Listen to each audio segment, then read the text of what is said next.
Hello दोस्तों, hello student, how are you. I hope कि आप लोग सब ठीक होंगे। और आपके बीच आज जो वीडियो हम लाए हैं वो एक्सेल से रिलेटिव है। एक्सेल का एक वेरी वेरी इंपॉर्टेंट टॉपिक है जो देखा जाए तो आपका एडवांस एक्सेल का पार्ट माना जाता है, पर इसको हम बेसिक एक्सेल नहीं बताते हैं। चलिए, आज का जो टॉपिक आपका एक्सेल का जो है वो है आपका लॉजिकल फंक्शन। भाई, लॉजिकल फंक्शन क्या होता है? तो फंक्शन मतलब होता है फार्मूला। एक्सेल में फंक्शन का मतलब होता है फार्मूला। और आपका जो लॉजिक का बात आया तो लॉजिक एक्चुअली होता है तर्क। जो क्वेश्चन में बहुत सारे ऐसे पॉइंट होते हैं जो तर्क के अकॉर्डिंग हम लोग का सॉल्व होता है एक्सेल में। जैसे हर एक फार्मूला, ये कोई ज़रूरी नहीं कि हर जगह रखा जाता है, हर जगह उसको सेट किया जाता है। जैसे a+b का होल स्क्वायर क्या हर जगह लगता है? नहीं, अकॉर्डिंग टू क्वेश्चन। उसी तरह से एक्सेल में ये लॉजिकल फंक्शन जो आपका है, ये लॉजिकल फंक्शन तर्क के अकॉर्डिंग ही आपका यहाँ रखा जाता है। तो चलिए हम लोग आज देखेंगे कि लॉजिकल फंक्शन में कितने फार्मूले होते हैं, कौन सा फार्मूला को कहाँ यूटिलाइज किया जाता है, पूरे तरह से हम लोग इसे समझेंगे वन बाय वन करके, स्टेप बाय स्टेप। आज हम पहले आपके बीच में इसका पूरा थ्योरी पेपर देखेंगे, फिर इसका नेक्स्ट वीडियो में जो है इसका प्रैक्टिकल बताएंगे अकॉर्डिंग टू क्वेश्चन। चलिए आज देखते हैं हम लोग कि लॉजिकल फंक्शन में कितने फार्मूले होते हैं, कितने फंक्शन होते हैं, कौन सा फंक्शन का क्या यूज है, कहाँ यूज करेंगे, किस तर्क में, किस कंडीशन में हम लोग रखेंगे। चलिए लॉजिकल फंक्शन के बारे में देखते हैं। Logical function very very important topic. इसमें सबसे पहला फार्मूला इक्वल टू इफ होता है।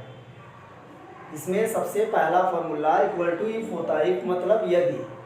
फिर इसके आगे सेट करने का तरीका है logic test comma true value double inverted comma open और क्लोज कर देना है। फिर डबल इनवर्टेड कॉमा के अंदर लिखिए फॉल्स।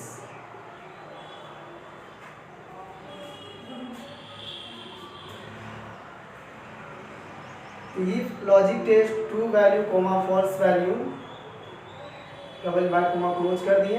तो हमने इफ के बारे में पहले बताया। तो इफ उस तर्क में हम लोग बैठाएंगे, इफ हम वहां पर बैठाएंगे जहां पर क्वेश्चन में सिंगल कंडीशन उभर के आपके सामने आ रहा है। फॉर एग्जाम्पल, अगर आपको कोई बोलेगा कि आपके यहाँ स्कूल में जो बच्चे पढ़ाई किए हैं, पढ़ाई करने के बाद जो एग्जाम दिए हैं, तो उस बच्चे को फर्स्ट डिवीजन करना है जो बच्चे आपका टोटल मार्क मोर देन 300 लाए हुए हैं। तर्क क्या है कि कोई भी बच्चे आपके यहाँ जो एग्जाम दिए हुए मोर देन 300 अगर लाए हुए हैं, मोर देन 300 टोटल मार्क्स लाया है, तो उसको फर्स्ट डिवीजन करना है। फर्स्ट डिवीजन लाने के लिए आपके पास एक ही तर्क है, वो है टोटल मार्क ग्रेटर देन 300। तो इस तरह का कोई सिंगल तर्क के अकॉर्डिंग से अगर आपको सत्यापित करना है, सिंगल अगर शर्त के हिसाब से अगर किसी वैल्यू को सत्य करना है, तो उसके लिए होता है लॉजिक फंक्शन का पहला फार्मूला इफ। चलिए इसका यूज बता दे रहे हैं कि यूज कब करते हैं। This formula use for one condition. This formula use for one condition, only for single condition में इसका यूज होता है। आई होप कि समझ में आ गया होगा। फिर से हम आपको रिपीट कर दे रहे हैं कि इफ का फार्मूला उस क्वेश्चन में बैठता है जहां पर लग रहा है कि किसी को भी सत्य करना है, सत्यापित करना है, रिजल्ट को रखना है, वो भी सिंगल रिजल्ट है, और सिंगल रिजल्ट में भी वो सिंगल कंडीशन के अकॉर्डिंग आ रहा है, तो वैसे में हम लोग को लेके चलना है इफ। जैसे हम लोग फॉर एग्जाम्पल क्या समझा है कि अगर आपके यहाँ कोई बच्चे आपके कॉलेज स्कूल या तो कहीं पर भी अगर इस तरह का कोई एग्जाम दिया हुआ है, 1000 बच्चे हो, 100 बच्चे हो, और उसको ये बोला गया है कि आपके बच्चे तभी फर्स्ट डिवीजन होंगे जब ग्रेटर देन 300 मार्क्स लाए हुए हैं, तो कंडीशन कितना है? Single, greater than 300।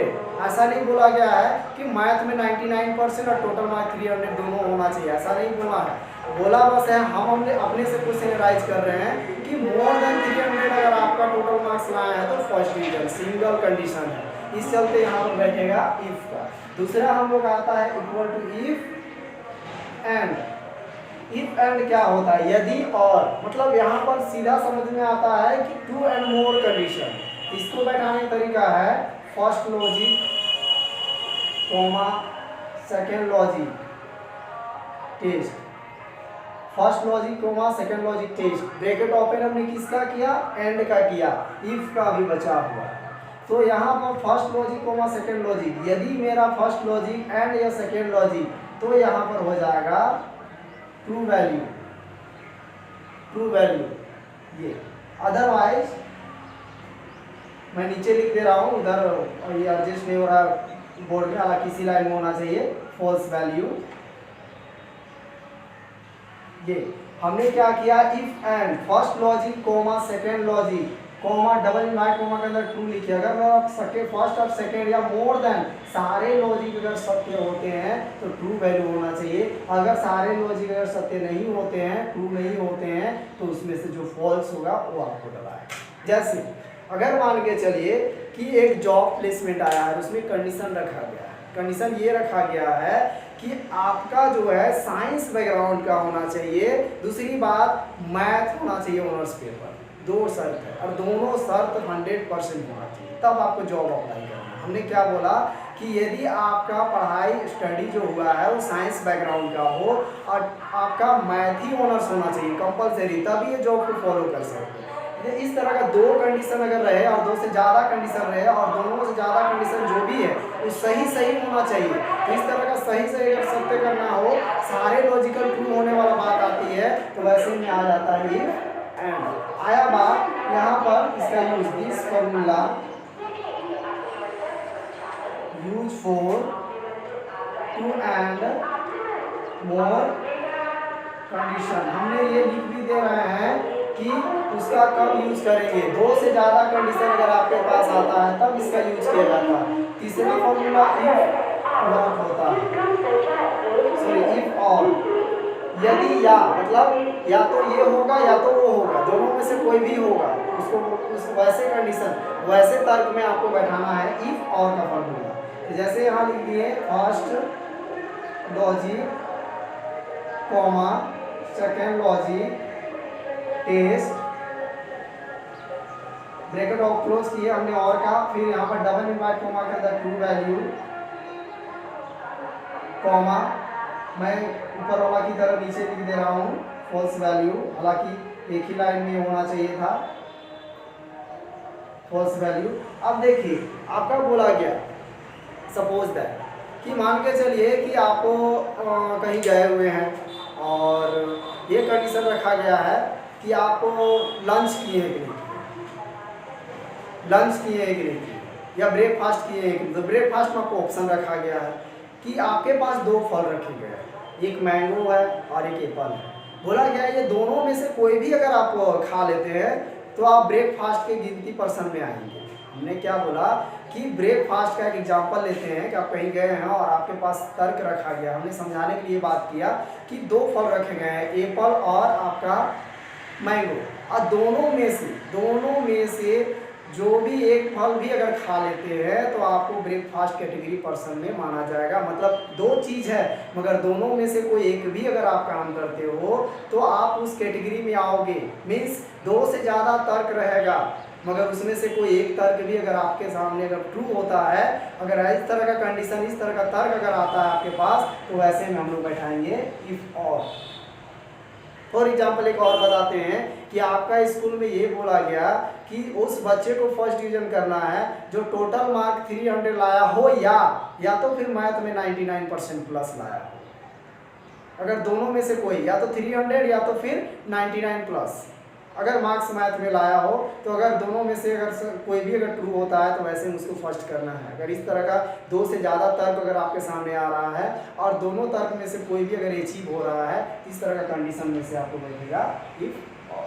दोनों ट्रू होने की जरूरी नहीं है, चारों ट्रू होने की जरूरी नहीं है, कोई एक भी शर्त अगर ट्रू हो रहा है तो इस तरह का कंडीशन में इफ और आया। इफ नॉट इसका लिख दे रहे हैं this formula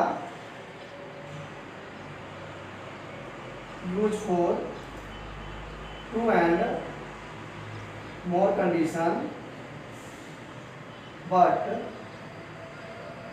right any one condition.